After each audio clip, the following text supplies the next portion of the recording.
എൻ്റെ പേര് ആതിര കൃഷ്ണൻ. ഞാൻ ട്രിവാൻഡ്രത്തു നിന്നാണ് വരുന്നത്. ഞാൻ ജർമ്മനിയിൽ ഒരു നഴ്സായിട്ട് വർക്ക് ചെയ്തുകൊണ്ടിരിക്കുമായിരുന്നു. മദർ മേരി എനിക്ക് തന്ന എല്ലാ അനുഗ്രഹങ്ങളും ഞാൻ നന്ദി പറയുന്നു. ഞാൻ 2023-ലാണ് ഉടമ്പടി എടുത്തത്. ജർമ്മനിക്ക് പോകാൻ വേണ്ടിയിട്ടാണ്. എൻ്റെ ഫ്രണ്ട് പറഞ്ഞത് വഴിയാണ് ഞാൻ ഉടമ്പടിയെക്കുറിച്ച് അറിയുന്നതും. ഞാൻ അങ്ങനെ സാക്ഷ്യം കേൾക്കുമായിരുന്നു, കൂടുതലൊന്നും അറിയത്തില്ലായിരുന്നു. ഇവിടെ വന്ന് പ്രാർത്ഥന തുടങ്ങിയ പിന്നെയാണ് എനിക്ക് യൂട്യൂബിൽ സാക്ഷ്യങ്ങൾ കേൾക്കാൻ തുടങ്ങിയതും ഞാൻ ഉടമ്പടിയെക്കുറിച്ച് കൂടുതലായിട്ട് അറിയുന്നതും. അങ്ങനെ ഞാൻ ജർമ്മനിയിലെത്തി. 2024 ഞാൻ ജോലി ചെയ്തുകൊണ്ടിരിക്കുമായിരുന്നു. ആ സമയത്ത് എനിക്ക് പെട്ടെന്ന് വാലിഡ് റീസൺ ഒന്നും ഇല്ലാതെ എനിക്ക് അവിടെ എനിക്ക് എൻ്റെ പുതിയ പഴയ എംപ്ലോയറിൽ നിന്ന് എനിക്ക് കോൺട്രാക്റ്റ് അവസാനിപ്പിക്കേണ്ടി വന്നു. എനിക്ക് പുതിയൊരു എംപ്ലോയറിനെ കണ്ടുപിടിക്കേണ്ട ആവശ്യം വന്നു. പ്രത്യേകിച്ച് റീസണൊന്നും അവർ പറയുന്നുണ്ടായിരുന്നില്ല.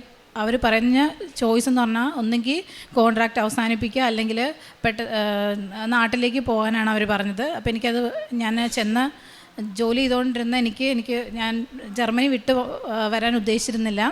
അങ്ങനെ ഞാൻ മദർ മേരിയോട് പ്രാർത്ഥിക്കുമായിരുന്നു. ഉടമ്പടി തൈലം സോൾട്ടെല്ലാം യൂസ് ചെയ്തിരുന്നു. എനിക്ക് പ്രാർത്ഥിച്ചതിൻ്റെ ഫലമായിട്ട് എനിക്ക് പെട്ടെന്ന് തന്നെ ഒരു ഫെയ്ത്ത്ഫുള്ളായിട്ടുള്ളൊരു ഏജൻറ്റിനെ കിട്ടും, ഒരു നല്ല എംപ്ലോയറിനെ പുതിയതായിട്ട് കിട്ടുകയും ചെയ്തു. അങ്ങനെ 6 മാസത്തിനുള്ളിൽ ഞാൻ അഡാപ്റ്റേഷൻ കോഴ്സ് കംപ്ലീറ്റ് ചെയ്ത് ഞാൻ നഴ്സിംഗ് രജിസ്ട്രേഷൻ എക്സാം അവിടെ പാസ്സായി. അതെല്ലാം മദർ മേരിയുടെ ബ്ലെസ്സിങ്സ് കൊണ്ടാണെന്ന് ഞാൻ വിശ്വസിക്കുന്നത്. ഞാൻ എക്സാമിൻ്റെ സമയത്തും സോൾട്ടും ഓയിലും ഒക്കെ യൂസ് ചെയ്യുമായിരുന്നു. ഞാൻ ഡെയിലി പ്രാർത്ഥിക്കുമായിരുന്നു. നമ്മുടെ ഉടമ്പടി ധ്യാനം പ്രാർത്ഥനകളും എല്ലാം ഞാൻ ഓൺലൈനായിട്ട് പങ്കെടുക്കുമായിരുന്നു. എൻ്റെ എക്സാം സമയത്ത് എൻ്റെ ഹസ്ബൻഡ് ഇവിടെ വന്നിട്ടുണ്ടായിരുന്നു. പിന്നെ ഞാൻ സ്പെഷ്യൽ റിക്വസ്റ്റ് ഞാൻ മദർ മേരിയോട് ചെയ്തിരുന്നതെന്ന് വെച്ചാൽ, എക്സാം സമയത്ത് എനിക്ക് മദർ മേരിയുടെ പ്രസൻസ് വേണം, ഒരു ലേഡി എക്സാമിനറിനെ വേണം എന്നുള്ളത് ഞാൻ പ്രാർത്ഥിക്കുമായിരുന്നു ദിവസവും. അതുപോലെ തന്നെ എക്സാമിൻ്റെ ഒരു ക്വസ്റ്റ്യൻ വെച്ച് ഞാൻ പ്രാർത്ഥിക്കുമായിരുന്നു. ആ സെയിം ക്വസ്റ്റ്യൻ തന്നെയാണ് എനിക്ക് എക്സാമിന് കിട്ടിയതും. ഞാൻ ഏത് ക്വസ്റ്റ്യൻ വെച്ചിട്ടാണോ പ്രാർത്ഥിച്ചത് അതേ ക്വസ്റ്റ്യൻ തന്നെയാണ് എനിക്ക് എക്സാമിന് വന്നിരുന്നതും. അതുപോലെ തന്നെ ലേഡി എക്സാമിനർ, ഇതെല്ലാം മദർ മേരിയുടെ ബ്ലെസ്സിങ് ആണെന്ന് തന്നെയാണ് ഞാൻ വിശ്വസിക്കുന്നത്. അതുപോലെ തന്നെ രണ്ടാമത്തെ ബ്ലെസ്സിങ് എന്ന് വെച്ചാൽ, എൻ്റെ 5 വർഷമായിട്ട് എൻ്റെ ഫാമിലി ഒരു പുതിയ വീട് പണിയാനായിട്ട് ഞങ്ങൾ നോക്കുന്നുണ്ടായിരുന്നു. പലതരം ഒരുപാട് തടസ്സങ്ങളുണ്ടായിരുന്നു അതിനെല്ലാം.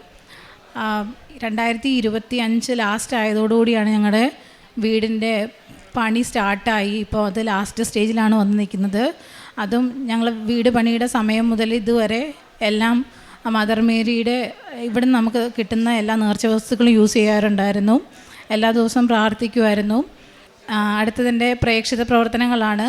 എല്ലാ മാസവും ഞാനൊരു ഫിക്സ്ഡ് എമൗണ്ട് നമ്മൾ സോഷ്യൽ മീഡിയാസിലൊക്കെ കാണുന്ന ആൾക്കാർക്ക്, ആവശ്യമുള്ള ആൾക്കാർക്ക് ഞാൻ സെൻഡ് ചെയ്ത് കൊടുക്കാറുണ്ട്. പിന്നെ പേരൻസ് ആണേലും ഹസ്ബൻഡ് ആണേലും ഇവിടെ ഫുഡ് ഡൊണേഷനും അങ്ങനെയുള്ള കാര്യങ്ങളൊക്കെ ചെയ്യാറുണ്ട്.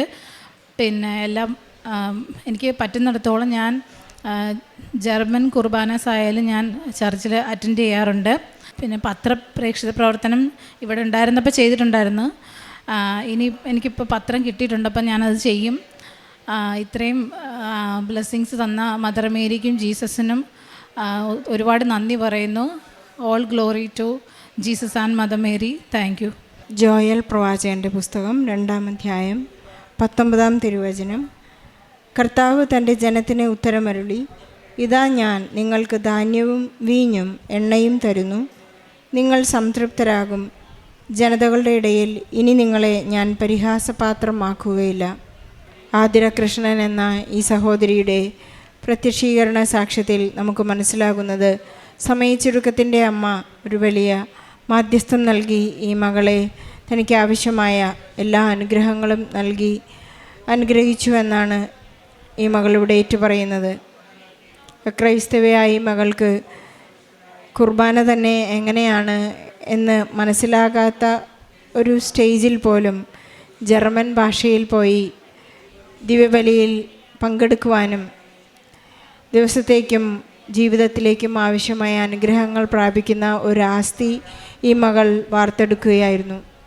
ആരതി എപ്പോഴും പരിശുദ്ധ അമ്മയോടുള്ള നിരന്തരമായ ആ കോണ്ടാക്റ്റ്, കമ്മ്യൂണിക്കേഷൻ നിലനിർത്തിയത് കൊണ്ടാണ് തനിക്ക് റിസൈൻ ചെയ്യേണ്ടി വരും, അല്ലെങ്കിൽ 6 മാസത്തിന് ഉള്ളിൽ നിങ്ങളുടെ ആ കോൺട്രാക്റ്റ് അവസാനിപ്പിക്കുക എന്നെല്ലാം പറഞ്ഞപ്പോൾ പതറിപ്പോകാതെ പരിശുദ്ധ അമ്മയിൽ അടിയുറച്ച് വിശ്വസിക്കുവാനും ഈശോ എനിക്ക് വേണ്ടി യുദ്ധം ചെയ്യും, ഈശോയിലാണ് എൻ്റെ വലിയ ആശ്രയം എന്നേറ്റു പറയുവാനും പരിശുദ്ധ അമ്മയുടെ നിരന്തരം മാധ്യസ്ഥം ഉപേക്ഷിച്ച് പ്രാർത്ഥിക്കുവാനുള്ള പ്രചോദനം ഈ ഉടമ്പടി ജീവിതത്തിലൂടെയാണ് ഈ മകൾക്ക് ലഭിച്ചത്.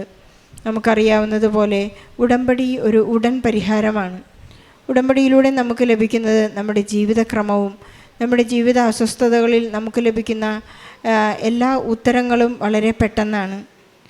ഈ മകൾ തന്നെ പറയുകയായിരുന്നു, പരീക്ഷാ സമയങ്ങളിൽ ഞാൻ പരിശുദ്ധ അമ്മയോട് പറഞ്ഞു, അമ്മയുടെ മാധ്യസ്ഥം, അമ്മയുടെ പ്രസൻസ് അവിടെ ഉണ്ടായിരിക്കണമെന്ന്.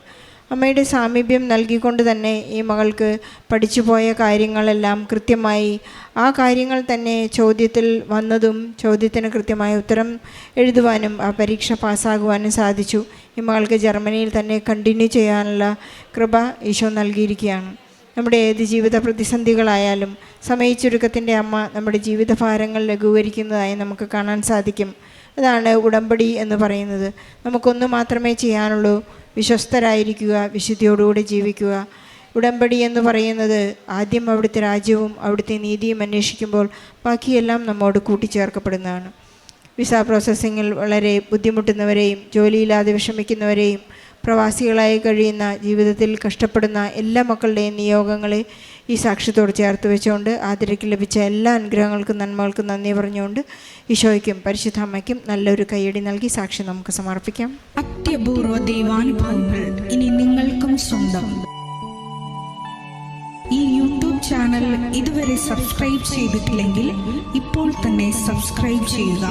ഈ വീഡിയോ ഇപ്പോൾ തന്നെ നിങ്ങളുടെ സുഹൃത്തുക്കൾക്ക് ഷെയർ ചെയ്തുകൊണ്ട് കർത്താവിൻ്റെ പ്രേക്ഷിതരാകുക.